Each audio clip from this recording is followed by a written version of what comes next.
I'd like to express my profound appreciation for all of you for being here, and to the Henry Ford Museum for this absolutely historic celebration and recognition of Rosa Parks. Whenever I come to the Ford Museum, I always try to bring friends and family members and students and anyone else I can lampoon and lasso into this wonderful facility. And I urge them all to go and touch and feel and sit in the bus. I think it is one of the most amazing museum acquisitions in African American history and probably in American history. Thank you. It is amazing.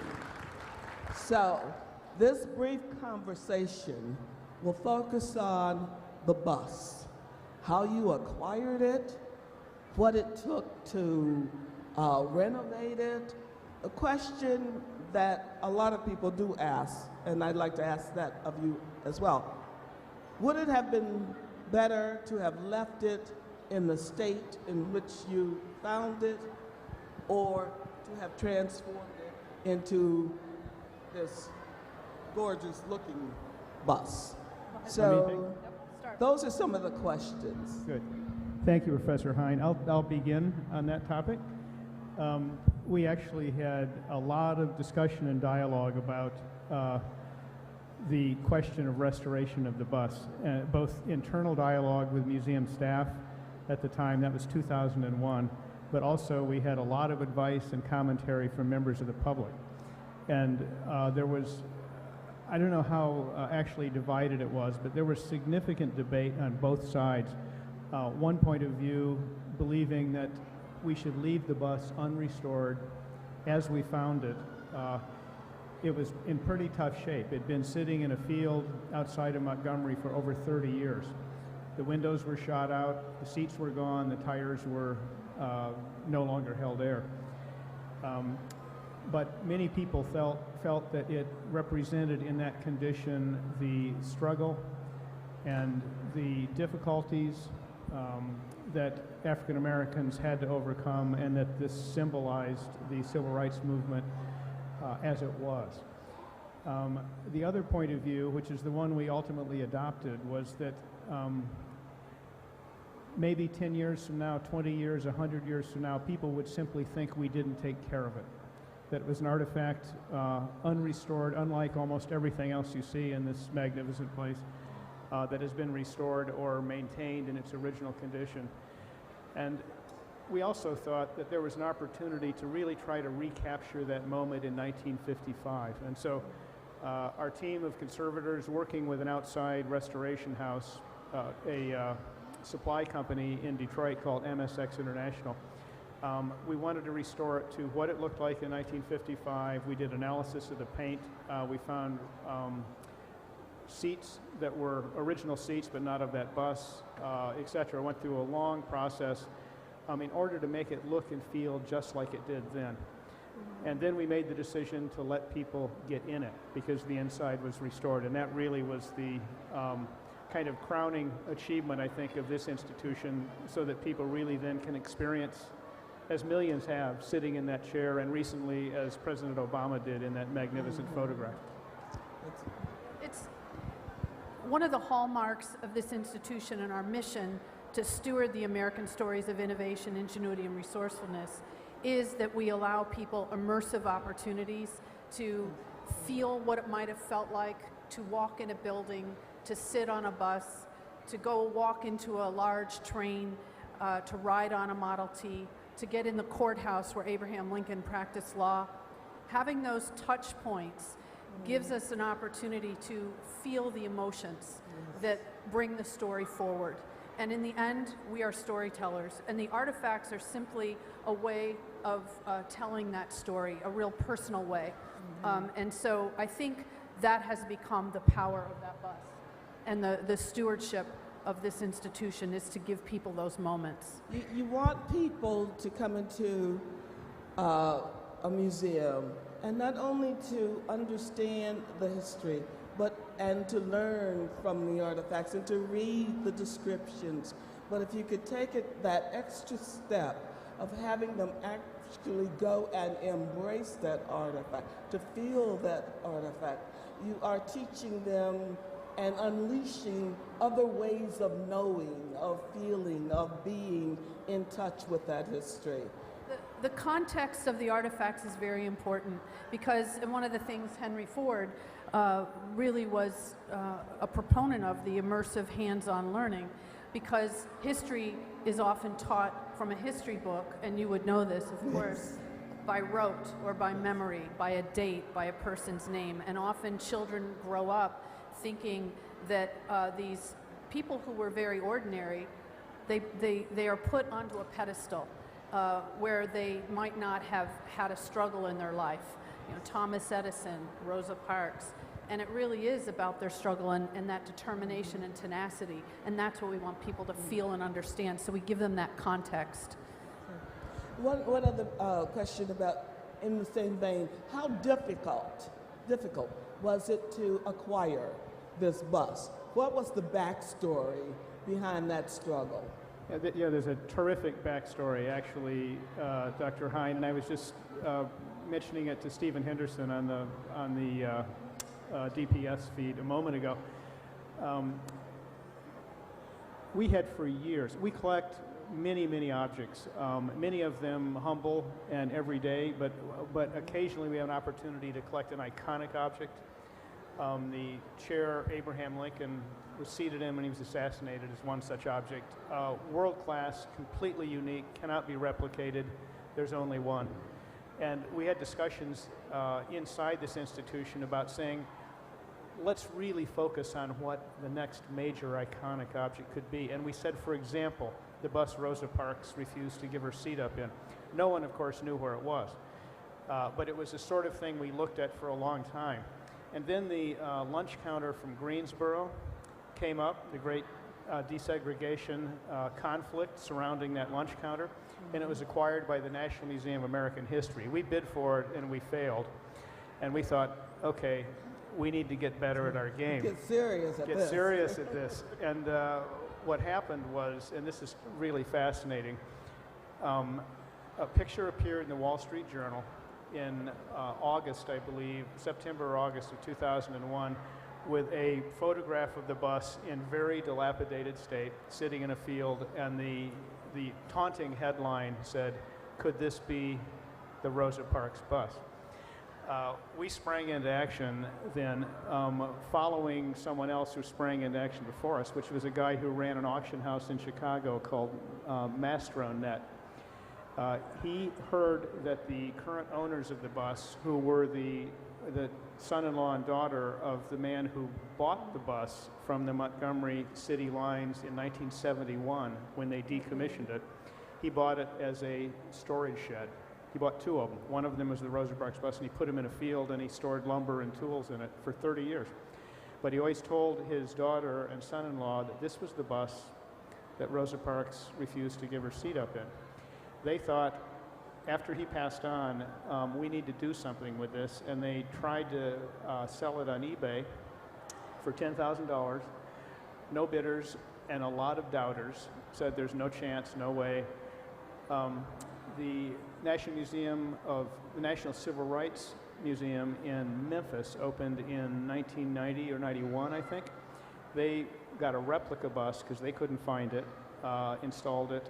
The Rosa Parks Museum and Library in Montgomery, which opened in 2000, heard of the bus, talked to the family, decided they couldn't prove it, and they got a replica bus. Then this fellow from the auction house went and talked to the family and said, if I can prove it, will you let me auction it? And the breakthrough came when he found a scrapbook that belonged to one of the dispatchers of the Montgomery City Lines in the period around 1955. He had died, but he kept a scrapbook of newspaper clippings. And of course, there were tons of them about the boycott. And next to the ones that mentioned the boycott and the bus specifically, he had written in pencil 2857/James Blake. James Blake was the bus driver. 2857 was the bus number. He told us that information. We went down there, sent our one of our curators, Bill Pretzer, and our conservation team. They analyzed it. They uncovered other material. We finally had a decision here that said, we think this is incontrovertibly the bus. We're going after it hard. The auction was an online auction. Bill Pretzer bid for us over his computer. It began at noon with a bid of, I've forgotten the opening bid. It was $60,000 or $70,000, something like that. By midnight, they were up to around $400,000. And the last bidder dropped out at $427,000 at about 3 in the morning, and we got it. Wow. It was terrific. That's a great story. It was a memorable evening. Our cell phones were ringing all throughout our staff that night. That's right. I got a call at 3:30 in the morning that said, I just spent $500,000 on the bus and a bunch of old scrapbooks. I hope you're happy. We brought the bus here in its dilapidated condition. We put it on display on the floor and had a special event, and Rosa Parks did come to that event, and we allowed people to see it in that condition before we removed it to have it restored. And that was on December 1st, 2001. And so it honored the December 1st day that began her boycott.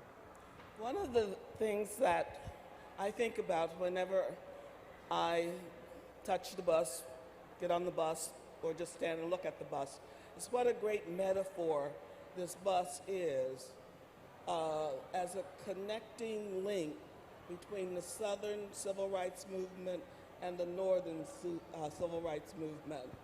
And I also think of how Rosa Parks' birthday is 100 years ago. It's also the 100th anniversary of the death of Harriet Tubman, who had her own metaphorical mode of transportation. Absolutely, yeah. What do you think about the metaphor of this bus? I think it's a really interesting and powerful metaphor. I didn't know about the link with Harriet Tubman's death. That's a really interesting beginning point, isn't it, on this journey?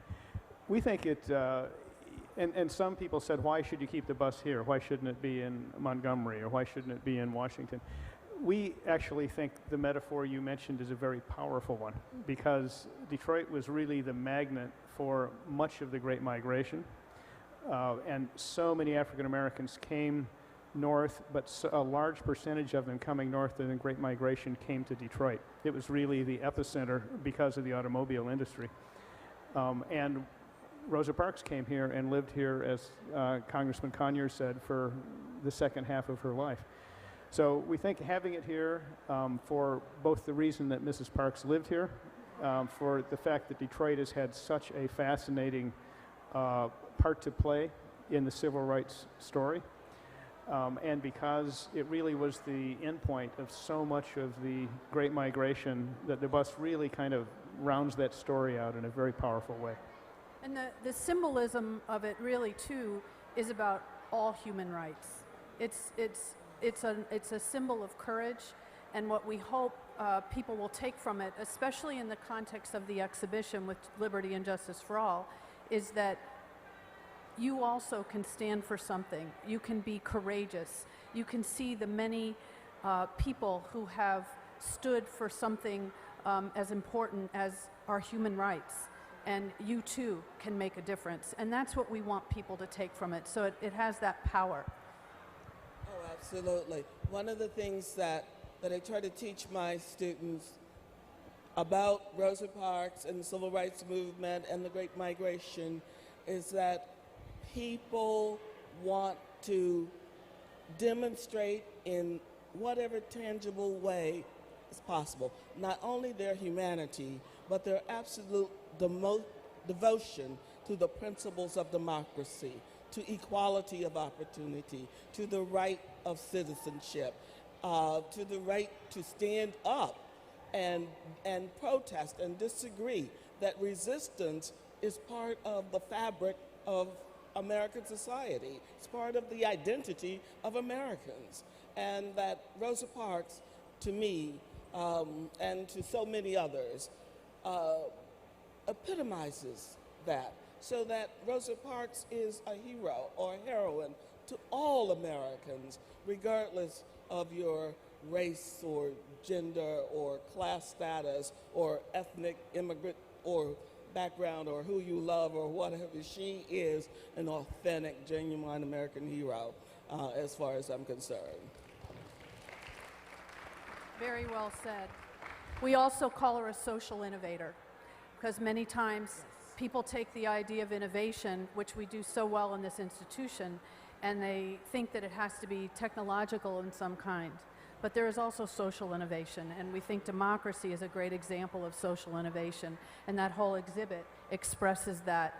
And we also look at her act and look at all of the things that came before her, and we say, this is not about the history, it's really about the future. And history matters. And history matters because it gives us that context in which to act in the future. And so anybody who comes here to visit this institution, we hope that it inspires them and their future. Someone once said to me, oh, I finally get it. The Henry Ford isn't about history, it's about the future. And I said, that's it, that's it. I think your point about the ongoing nature of struggle as sort of a defining part of American history is really an important point, because it's very easy to think of our democracy as coming out of the cauldron of the 18th century and sort of things ended at that time. I really enjoyed Julian Bond's speech, and I think his use of the phrase American apartheid, talking about the Jim Crow era, is very appropriate and very powerful way to frame what happened. And it's really important too, because this occurred in at least my lifetime, in the lifetimes of many, many people here, and it's important for people younger than us to understand that that struggle for democracy, that ability to really encapsulate and live the Declaration of Independence, was not realized in 1776 or in 1876. And in some ways, it's still a battle today. But the reason the bus is so magnificent, the civil rights movement, other than launch counter and the bus, really didn't leave many tangible artifacts like other struggles or other glories in America's past. And so this becomes maybe, in fact, arguably, the most important three-dimensional artifact of the 20th century in terms of defining what that struggle really meant. I absolutely agree with you. No argument here. Do we have time for a question from... We have a few minutes. Are there any members of the audience who'd like to pose a question to Steve or Patricia?